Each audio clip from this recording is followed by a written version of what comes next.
But an experiment is not a public opinion poll. It examines behavior under the pressure of social forces, as the experiment of Solomon Asch reveals. The experiment you'll be taking part in today involves the perception of lengths of lines.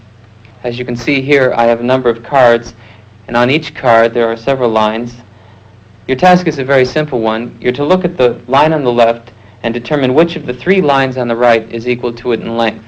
All right, we'll proceed in this order. You'll give your answer. Only one of the people in the group is a real subject, the fifth person with the white T-shirt. The others are confederates of the experimenter and have been told to give wrong answers on some of the trials.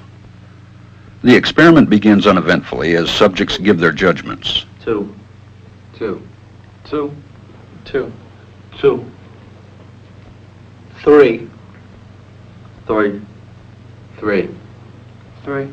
But on the third trial, something happens. 2, 2, 2, 2, 2. The subject denies the evidence of his own eyes and yields to group influence. Asch found subjects went along with the group on 37% of the critical trials. But he found through interviews that they went along with the group for different reasons. 1. 1. They must be right. There are 4 of them and 1 of me. 1. This subject's yielding is based on a distortion of his judgment. He genuinely believes that the group is correct. 1. 1. 1. 2. 1. 2. 2. 2. I know they're wrong, but why should I make waves? 2. In this case, the subject knows he is right, but goes along to avoid the discomfort of disagreeing with the group.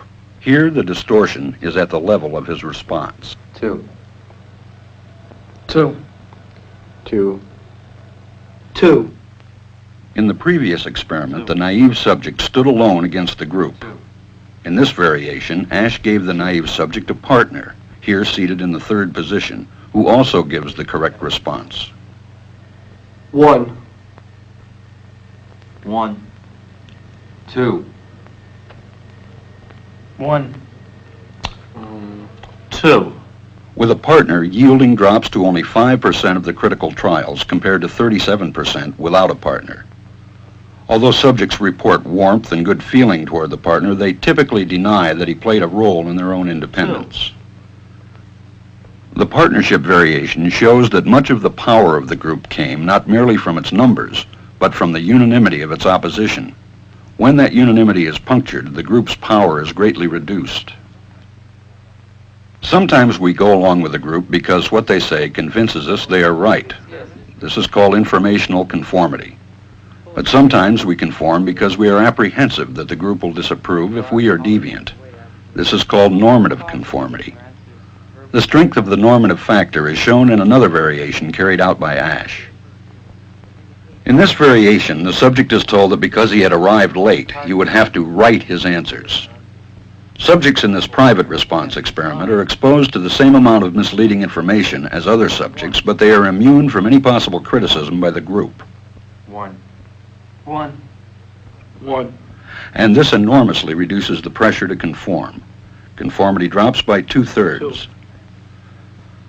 Asch's experiment is a classic. It reveals how people will deny what they see and submit to group pressure.